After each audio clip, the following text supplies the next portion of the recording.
The easiest thing in the world is to just blame somebody else and say, if those people, those multinational corporations or those bureaucrats or those politicians or, those people, if they would just get their act together, everything would be fine. And the fact is that there's just us. And those people are going to do what they're going to do. Most of us spend our time worrying about people that we don't have any control over.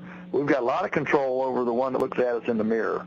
And if we could get that one going in the right direction, and enough of them going in the right direction, then all they, them, and those people, they'd have to fall in line too. All great healing and change comes from the bottom up, not the top down. As a responsible person with growing concerns for your privacy and personal liberty, you want to know where we're headed and what you can do about it.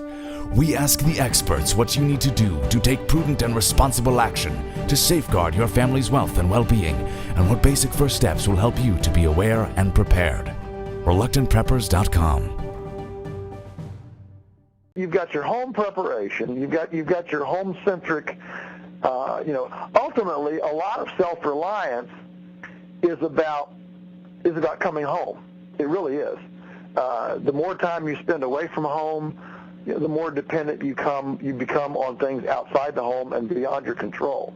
And I'm not a hermit. I'm not espousing that, but I would say that we need to look at a home-centric living situation, which includes entertainment, recreation. I mean, the things that I'm describing, people quickly say, well, how do you have time for all this stuff? Well, we don't have a TV. We don't go to the movies. This is our recreation life. The fact is, you can't have it all. You can't. You can't have the kids in every soccer game and every little league, this and that and the other, and you can't be dependent on Netflix for your entertainment, and you can't depend on pizza delivery 2 nights a week, and become resilient to the to the fragility of our culture. It can't be done. So you have to make choices, and you have to decide to put time, energy, and emphasis, and pretty soon you wake up and you say, well, this is fun. Growing a tomato is cool, and the kids, marvel at, we put these seeds in the ground, and look, as the juice gushes down their elbows, and they, who wants to eat a cardboard tomato out of the supermarket that's been jiggling 1,500 miles in the back of a tractor trailer? Now, in addition to the individual family's self-reliance, you evidence through your outreach of your farm both to education but also to produce food for others. So what options should they consider to reach out and network and connect with others who are producing food in their nearby area, in their nearby community? Yeah, well, every community, every area now, especially with what I call the integrity food tsunami, is surrounded by really high-quality producers of everything from produce to nuts to fruits to meats and poultry and dairy, and whether it's a herd share, a cow. I mean, we get our milk from a farmer that does raw milk herd shares, and so we get our milk every week, and we're on a delivery route. So, we don't have to go to the supermarket to get all that stuff. It comes to us. We buy, our apple juice from an orchard, 100 gallons at a time and store it. So, you simply develop relationships with this network of integrity food producers in your area. And again, you'll have to put some time and attention on it. That means we don't watch a movie tonight. Instead, we go visit, Farmer John, and you decide to become a participant in this instead of a spectator, and you decide to become proactive instead of a victim. And as you do that, you develop this amazing community of support and help in the area. And guess what? You find people that are gifted at being able to do things. The next thing you know, you're running into somebody that knows, how to set up a little steam engine, and you can make your own electricity, whatever, with a generator. I mean, there are really, really cool, smart people all around that know how to, as we say around here, that know how to do stuff. And as you start down this path of this journey of discovery and seeking, people who know how to do stuff will come your way. It was interesting. I just did a conference in Alabama, and half the audience had a small farm, and half the audience didn't, and wanted to have a little bit of acreage, at least 2 or 3 acres where they could grow most of their own food and things. And so, I asked them, I said, how many of you, there were 300 people, how many of you currently, subscribe to Acres USA magazine? And 2 hands went up. How many of you have been to your state's sustainable agriculture, convention? Not a single hand went up. And I was amazed. I said, look, if you want to actually do this, you've got to put yourself in the place where the cutting edge thinking is, and it's not going to come just out of the cosmos somewhere. You're not going to wake up at 2 in the morning and suddenly know how to do stuff. You have to put yourself in the place where it's happening. And so, I encourage people to circulate in these networks, from Weston A. Price Foundation to sustainable farming groups to permaculture. All of these networks have that common thread of going right now, going a path less traveled by in our country. Believe me, that's going to make all the difference. We don't need a government program. We don't need a law. We don't need anything. If nobody went and bought food at McDonald's tomorrow, they would be on their knees within 2 days. That's one of the things that you mentioned earlier as far as people making what may seem like hard choices, but it's part of stepping up and taking that responsible, active role, that engaged role in your own life, the vital processes of your own life. A lot of our topics on our channel have been about that, is that we've been conditioned over and over through the years and through the decades to just sit back and, as you mentioned, take a spectator role or a consumer role. We've had guests on talking about the fragility that we back into when we capitulate and just become that recipient, that passive spectator or consumer. And yet a lot of people cringe at the thought of, do I really have to get my hands all that dirty? Do I really have to do this myself? There are not enough hours in the day, and it's really a mindset shift, is what I'm hearing from you, is that you can take some small steps. You can through taking specific actions to say, in this one area I will try this one thing, and you'll see, well, look at that, I now have the pride and the satisfaction, and my children and my family do, of having less uncertainty, more confidence, more familiarity with that, and we're less vulnerable in that area. And along the way, meeting other people, you can network with those so that you don't have to do it all yourself. You don't have to gain all the skill sets and everything, but by networking with others who are already doing those things in your local area, you can increase the supportability of your family. But there is really that fundamental emotional hurdle to get through, to recognize that we really have been conditioned to take a passive spectator / consumer approach to life. And how do we get out of that? It sounds like taking some specific concrete steps is a way to do that. Yeah, well, and I have one of my good friends that I do speak with, Darren Dougherty, who has started the kind of the Regrarians in Australia, and he makes the point that when we talk about climate change, the first thing we need to work with is the climate of the mind. The hardest climate to change is the climate of the mind. And if we change the climate of the mind, then it has ramifications for every other kind of climate, you know. But people want to you know, to see their surrounding climate change to something better without changing their own internal climate of the mind. I think it's a powerful metaphor for, you know, for how we need to, you know, view things.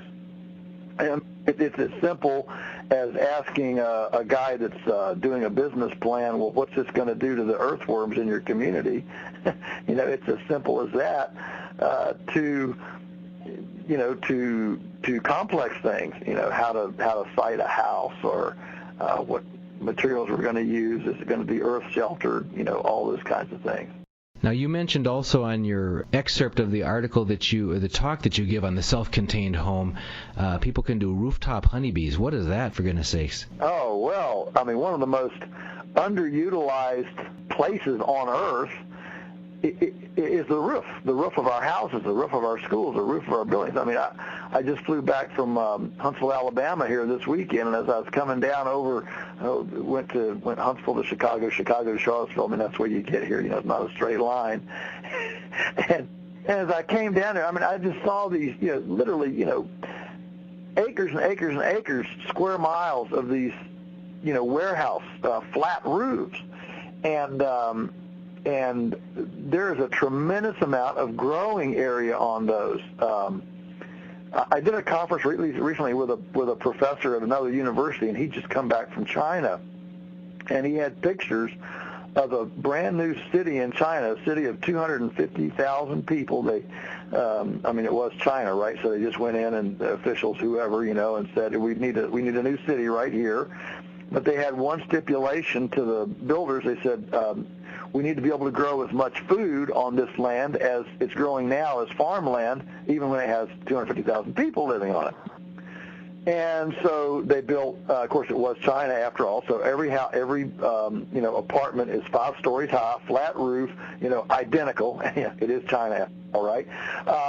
But from the aerial picture, from the air, you couldn't even see that it was a city. And all the roofs were living roofs, and they had bees and vegetables and stuff growing on them, and the water that ran off the roof went into a cistern, and then it was pumped back up on the roof, so there was no stormwater drainage. I mean, think about the savings in cost, just cost, in building a completely cyclical city like that, you know, and the cucumber vines cascade down over, and because of all the green vegetation and its transpiration, it sucks the heat in the summer out of the buildings, and so now there's no air conditioning. You don't have to pay for any air conditioning because the foliage cools down, so it's like you're in a forest. It makes better oxygen, so the air quality is better. Now people are breathing better, have more energy because the oxygen's higher quality, and they produce their own food, and they don't have water drainage issues. It's completely self-reliant, and in the winter, the heat bill is way less because the R factor, when you've got, you know, 12 inches of perlite and soil on top of a roof, the R factor goes up to, like, you know, 100. So now you're in a nice blanket in the wintertime. Now it doesn't take much energy to heat it. We don't need more research. We know how to do these things. It's not a matter of you know, what to do.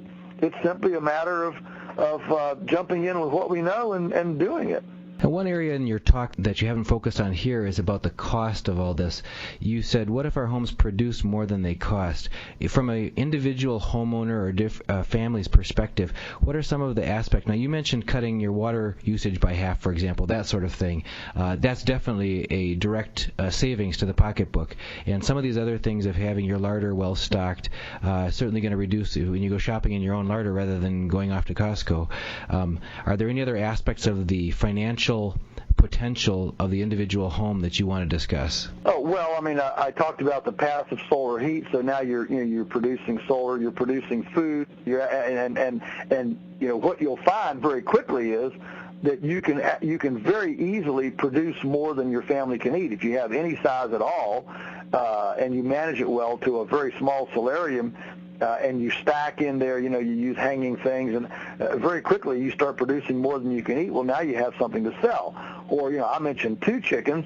If you have 10 chickens instead of 2, now suddenly you have eggs to sell to 2 neighbors. Or rabbits. Rabbits are a great urban kind of thing. And if you have a little bit of acreage at all, you can raise some pastured chickens. I mean, I know people, for example, an elderly couple in Wisconsin had a 1/4-acre backyard. They started raising pastured poultry in a couple of portable shelters, and suddenly started selling them.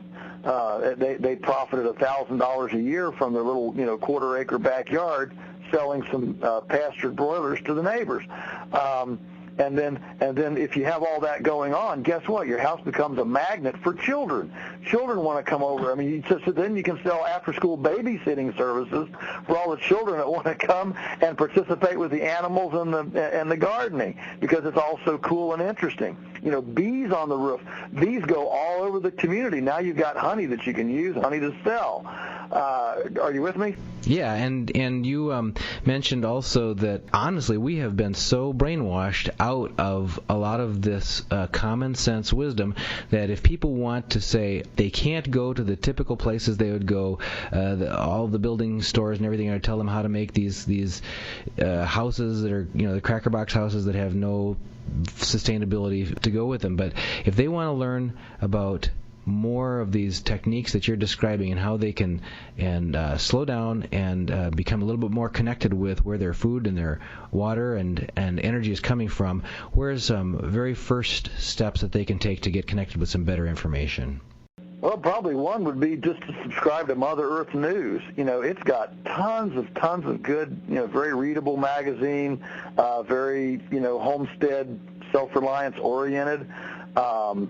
Another one certainly would be the Small Stock Journal. I can't think of the name of it right now, but I think it's out of Missouri. I probably have a couple of issues down here on by the desk, but anyway, these kinds of things. I mean, Acres USA has lots of this kind of stuff. But I mean, when you start looking at the self-reliant literature out there, I mean, anything with permaculture, the permaculture activists, get on the Permies website and see the kind of stuff with energy and little biogas generators. I saw one working at the Puyallup, Washington Mother Earth Fair.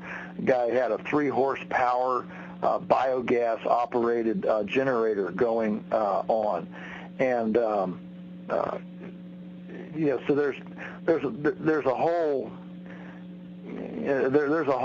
network of this stuff going on, and I just, again, if the climate of your mind is embracive of something different than Hollywood celebrity culture, you'd be surprised how much is out there. Lots. Were you thinking of Countryside and Small Stock Journal? Countryside and Small Stock Journal, yes, that's the magazine. Countryside and Small Stock Journal. That's a great way. That's a reader written. It's not slick like Mother Earth News, but it's a reader written. But lots of good, helpful, all sorts of good, helpful tidbits in there. And of course, the advertisers and the classified ads. There's your network, and use them. As far as connecting with local producers, best thoughts you have guiding people on how to connect with their local producers? Well, yes. I mean, farmers market is a place to start, but beyond that, there's every state has a sustainable agriculture organization. In Ohio, it's Ohio Ecological Food and Farming Association, and in the Carolinas, it's the Carolina Stewardship Association. Anyway, all of them have them. Well, hook up with those. Find out where they are. I mean, goodness, get in with your local Weston A. Price Foundation chapter, Weston A. Price Foundation, and that'll get you your culinary expertise. And they often promote and have a whole list of farmers.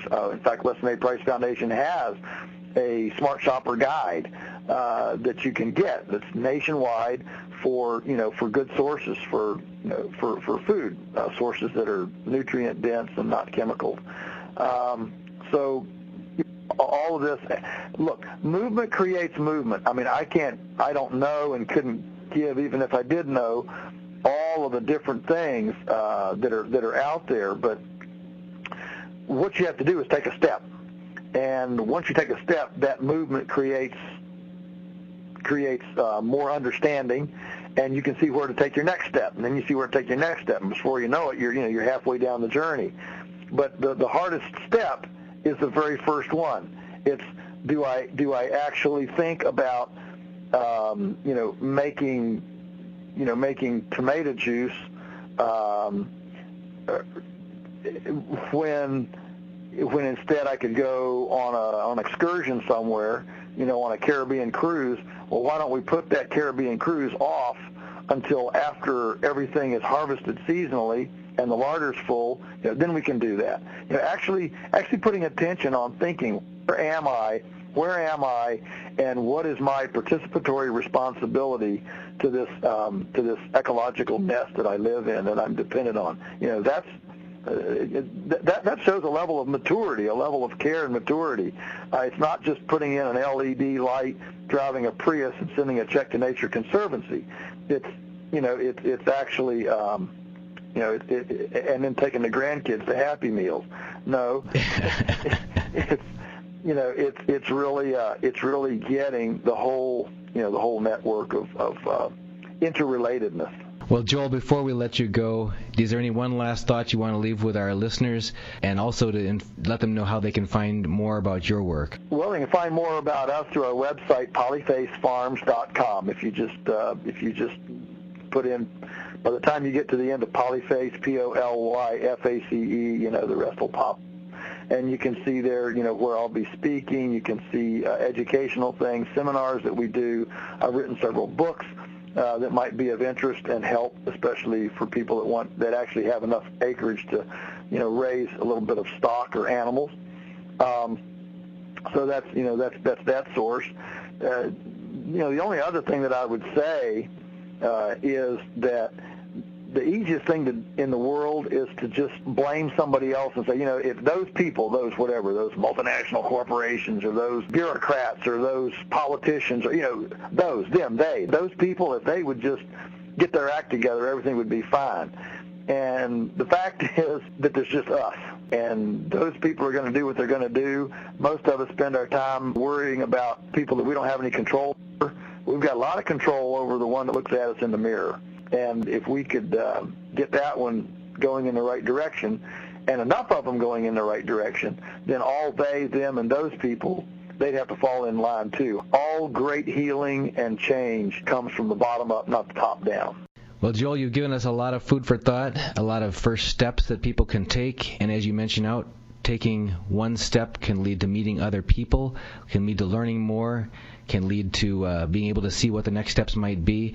So people should take heart, not be discouraged, and just go ahead and plunge in and take that first step and see where that leads them. And it'll lead their family to a place of more self-reliance, more resilience. And we thank you for representing your family's farm, Polyface Farm here, and sharing your wit and wisdom with us. And our guests will have a link to your site there so they can learn more about that and to start taking action on some of those steps that you've guided us to. So thank you so much, Joel. Absolutely super. Thank you very much.